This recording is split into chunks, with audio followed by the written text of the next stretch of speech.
And we've had medical people, spiritual people throughout our history try to determine what alcoholism is. There was a doctor named Dr. Trotter that lived in England a long time ago. And he said that I believe alcoholism is an illness. But he couldn't explain what it was, therefore they didn't have an answer for it.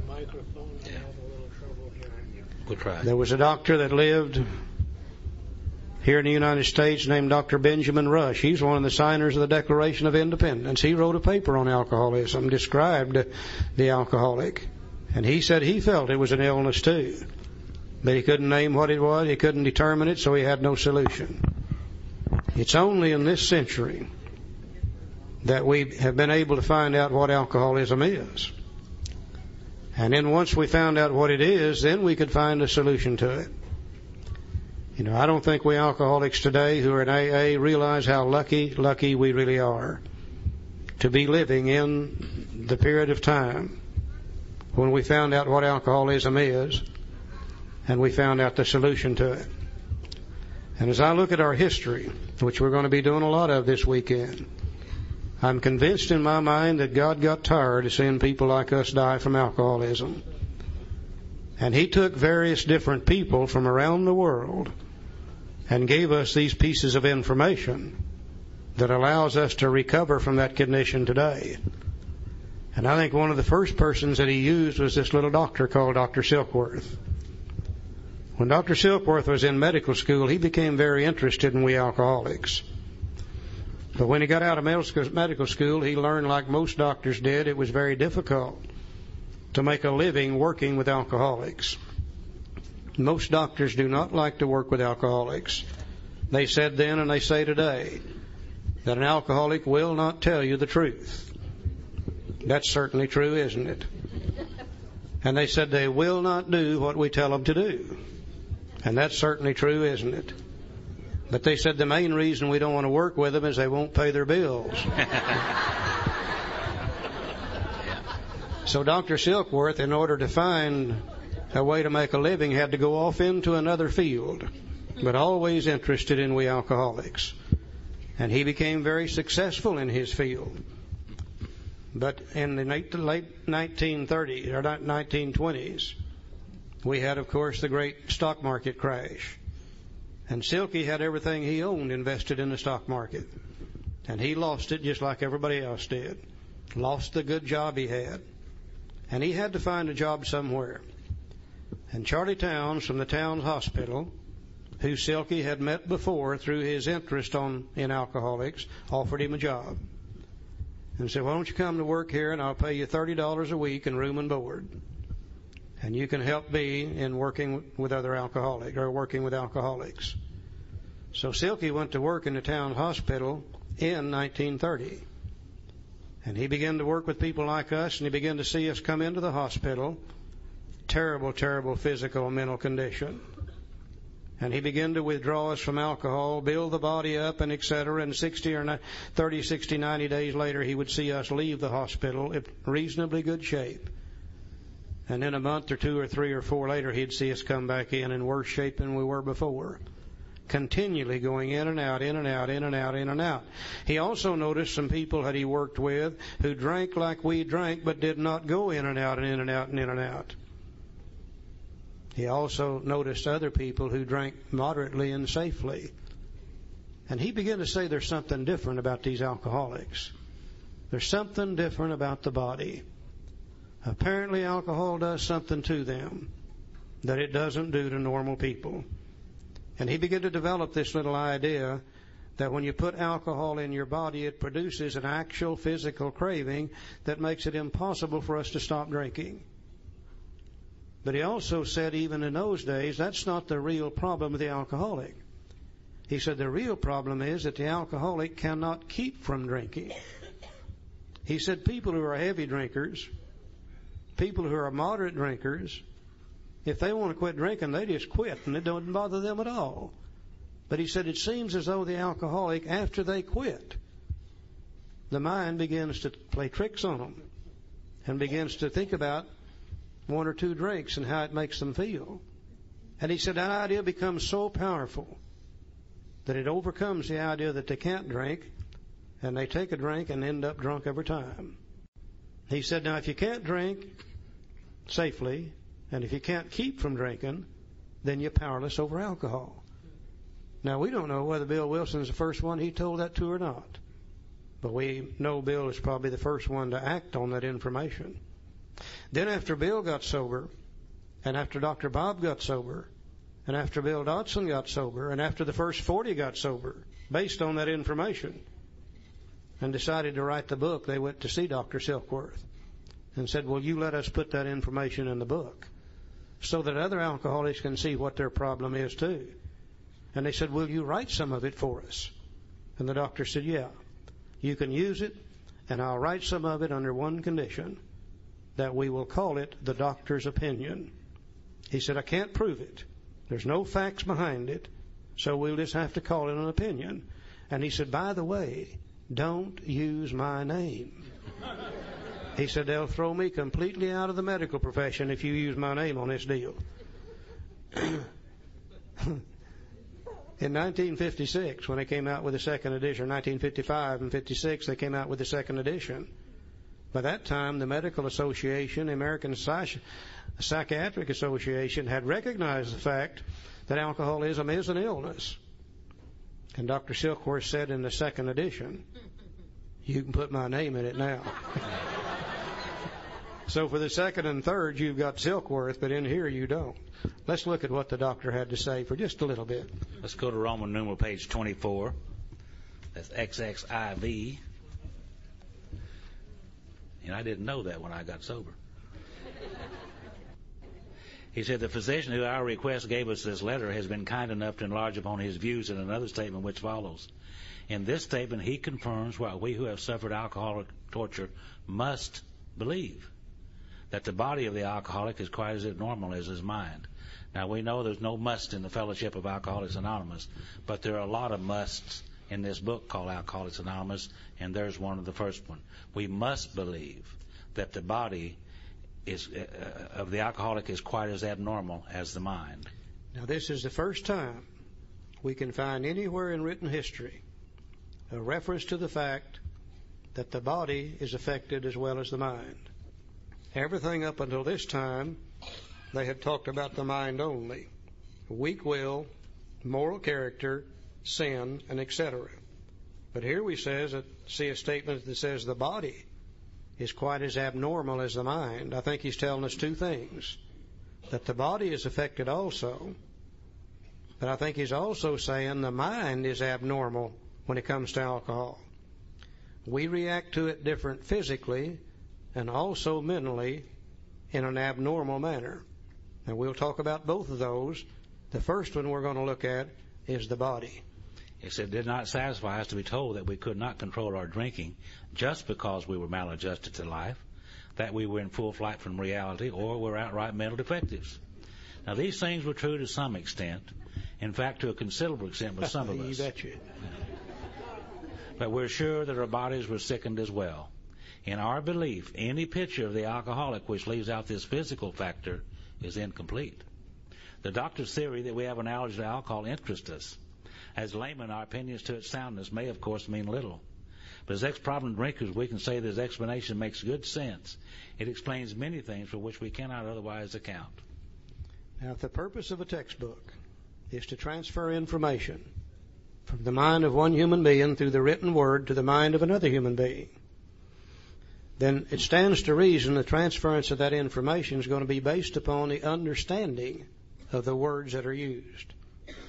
If the writer of the book uses a certain word and understands it this way, the reader of the book reads that word and understands it that way, a different understanding, then the information that comes through is going to be garbled and incomplete information. And there seems to be a few key words in the big book that many of us have had difficulty with. And I think the first word we've had a real problem with is this word allergy. You know, most of us, when we come here, we assume already we know what an allergy is. I know I did. And I knew if you were allergic to something, and you got around it, or you ate it, or you drank it, or something like that, that there would be some physical manifestation or indicator of that allergy. For instance, if you eat strawberries and you're allergic to them, you'll break out in a rash, the rash being the manifestation of that allergy. If you're allergic to milk and you drink it, you'll have a bad case of dysentery, the dysentery being the manifestation of that allergy. If you're allergic to certain plants such as ragweeds and you get around them, your eyes, nose itch, water, and you start sneezing. The itchy, watery eyes, nose, and the sneezing, that's the manifestation of that allergy. So I knew if you were allergic to something, there would be something there that you could see. So they came to me and they said, Charlie, you've got an allergy to alcohol. You'll never be able to safely drink it again. And I said, how in the hell can I be allergic to alcohol? I'm drinking a quart a day. How can you possibly drink that much of something you're allergic to? And I said, besides that, when I drink alcohol, I don't break out in a rash, and I don't have a bad case of dysentery. Once in a while I might, depending on what I'd been drinking, but usually I didn't. Nor did it make my eyes, nose itch, water, and cause me to sneeze. And I said, I don't understand what you're talking about. You need to explain that to me. And they said, well, you don't need to understand. They said, all you got to know is you can't drink it. Well, today I think I know why they told me that. I don't think they understood it a bit better than I did. And I went from person to person to person to person trying to get somebody to explain this allergy to me. And all they would say is, what difference does it make? Forget the damned allergy. Don't drink and you'll be all right. Keep coming to meetings. Now, if you're an alcoholic like I am, with a keen intellectual alcoholic mind, and you get a question like that dangling out here in front of you, if you don't get the answer to it, sooner or later it's going to drive you out of your mind. And one day, in sheer desperation, I went to a source of information that has never failed me since that time. I went to the dictionary. And I looked up the word allergy, and I found several different definitions of it, the way you do with any word, depending on how you use it. But I think I found the one that fit me exactly. When it said an allergy is an abnormal reaction to any food, beverage, or substance of any kind. And an abnormal reaction.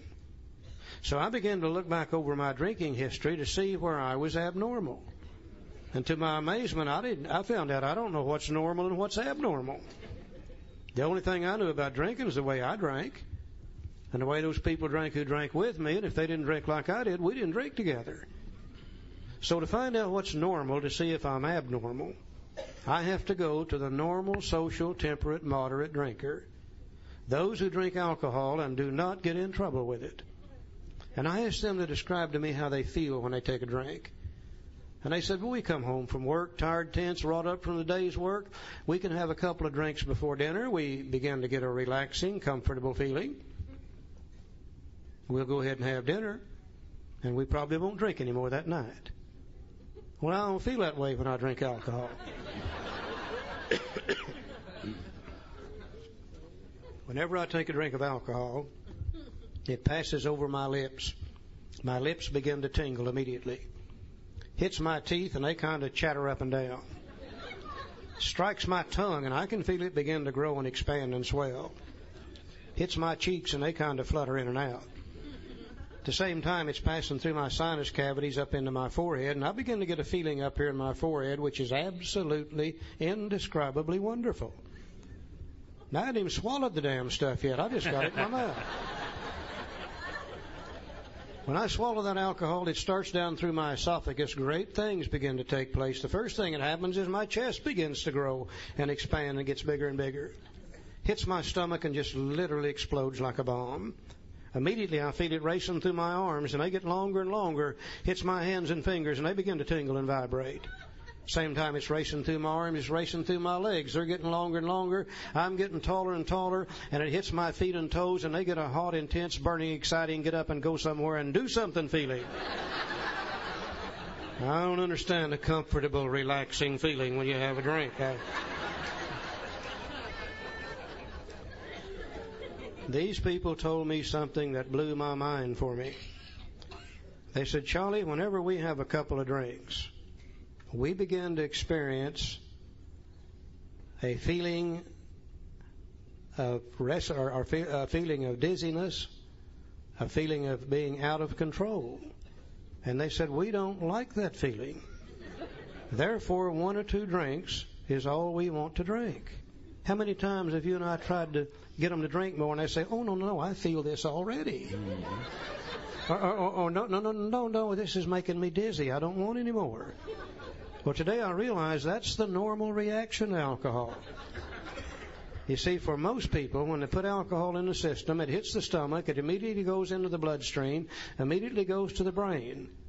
And for a normal drinker, it acts as a downer. It's a sedative. It is supposed to give them a slightly tipsy, out-of-control feeling. Now, when it goes into my stomach, into my bloodstream, into my brain, instead of me getting a slightly tipsy, out-of-control feeling, alcohol for me acts as an upper. It's a stimulant.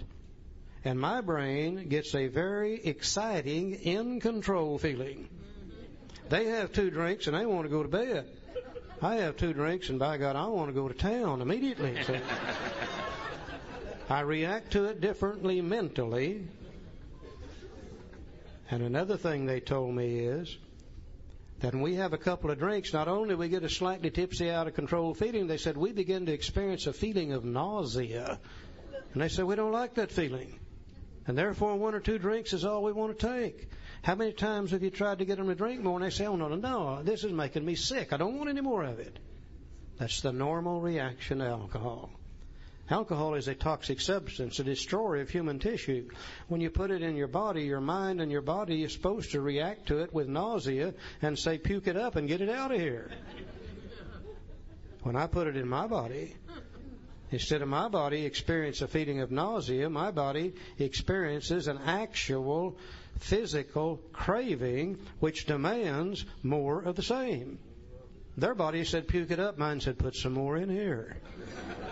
So not only do I react to it differently mentally, but I also react to it differently physically.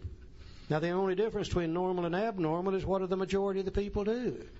If the majority, 9 out of 10, react that way, 1 out of 10 reacts the way I do, then my reaction is considered to be abnormal. Therefore, I'm considered to be allergic to alcohol. You can't see it. You can only feel it. And only alcoholics feel it. You see, I kept looking for the rash. I kept looking for the dysentery. No, you don't see our allergy. You feel it.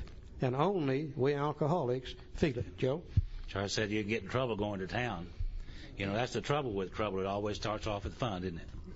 How many of you ever went out to get drunk and to get into trouble? Now we'll go out and, get drunk and have a little fun. And that's the trouble with trouble. It always starts out as fun. And at least that's the way it did with me. So go ahead. I just love to watch normal, social, temperate, moderate drinkers. Fascinating to watch them. Saw one on the airplane yesterday. Yeah, he ordered a drink, got him a mixer with it, and he put his mixer in this glass with ice in it, poured his little bottle in there, and they buy a little bitty bottle on airplanes. I think it cost them $4 today, and hell, there's not a drink in that bottle, period, but anyhow, that's what they get. And he poured it in there, and then he took a little stick, and he went through a stirring ceremony. I don't know much about stirring when it comes to drinking, but he stirred and he stirred and he stirred. And after a while, he laid his little stick down. And you know what he did then? He picked up his magazine and started reading his damn magazine. I'm sitting there watching him saying, "Drink the damn stuff. What the hell did you get it for?" That's what we call alcohol abuse. Now, that may be normal, but I call that sick to drink like that. So I think I'll read this again. It said the doctor's theory they have an allergy to alcohol interests us. As laymen, our opinions to its soundness may, of course, mean little. But as ex-problem drinkers, we can say that the explanation makes good sense. It explains many things for which we cannot otherwise account. And the explanation of this explains many things which I couldn't otherwise account. It explained to me why I would go down by the bar with every intention of having 2. The next thing I know, it's midnight or 1 or 2 or 3 o'clock in the morning or the next day or the next week, and I wonder, well, what in the hell happened? I just went down there to drink 2. Well, this idea about this allergy to alcohol interested me. It explained many things which I couldn't otherwise account. Now let's go to Roman numeral page 26. A good textbook will never tell you anything. But what it doesn't give you more information to back it up. He's talked here about the allergy. Now let's go over to Roman numeral 6, first paragraph. Let's expand on that just a little bit. He said, we believe, and so suggested a few years ago, that the action of alcohol on these chronic alcoholics is a manifestation of an allergy. I used to hate that word. They called me chronic alcoholic. I hated it. Don't particularly like it today. But I found out, too, that chronic just means something that you do over and over and over. So, therefore, I was a chronic drinker or a chronic alcoholic. And it's a manifestation of an allergy. And that the phenomenon of craving is limited to this class and never occurs in the average temperate drinker. These allergic types can never safely use alcohol in any form at all. And once having formed the habit and found they cannot break it, once having lost their self-confidence to reliance upon things human, their problems pile up on them and become astonishingly difficult to solve. You know, this manifestation analogy that Charlie talked about, the phenomenon of craving, after we take a few drinks. And we don't have the craving before we take a few drinks. It's only after we take a few drinks that the phenomenon of craving develops, and then we have to have more and more and more. And only alcoholics have that. Non-alcoholics do not crave alcohol after they take a drink. They just don't. They get all they want to drink every time they drink, which is 2 or 3 maybe. And that's all they want, because they don't have this phenomenon of craving that alcoholics have. The action of strawberries on one who's allergic to strawberries is manifested by a rash. The action of milk on one who's allergic to milk is manifested by dysentery. The action of ragweeds on one who is allergic to ragweeds is manifested by itchy, watery eyes, sneezing, and etc. The action of alcohol on one who's allergic to alcohol is manifested by, and he refers to it as the phenomenon of craving. He uses the word phenomenon because he didn't understand it. So what it is, it's manifested by an actual physical craving in the body that demands more of the same after we once started.